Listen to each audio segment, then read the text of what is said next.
Well, when suspects flee the state, it can make prosecution more difficult. But when law enforcement agencies work together, sometimes thousands of miles apart, it can help bring those criminals to justice. WCBI's R.H. Brown has more on the process of extradition in this New at 9 report. Crime is committed in Monroe County. Thousands of dollars are taken from a home in Smithville.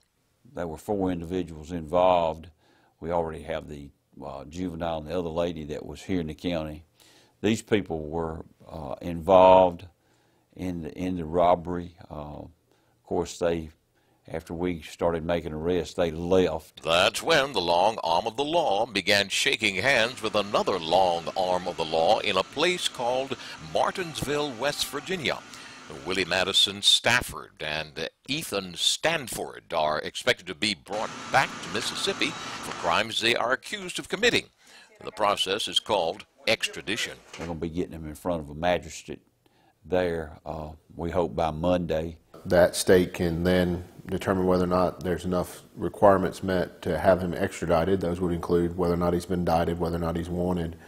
And once those requirements are met, they then have a duty to extradite the person. Before extradition, a suspect has a legal right to a hearing under the law to find out if there is a violation. If the court determines those factors weren't met, then obviously they're not going to extradite him back to Mississippi.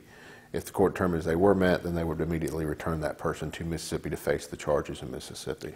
The most recent Supreme Court ruling says a person can be held if being punished for a crime in that state. So if somebody's charged with crime of, say, murder, and they're serving a life sentence in the state of Texas, the state of Texas doesn't have to release that person until that sentence is up.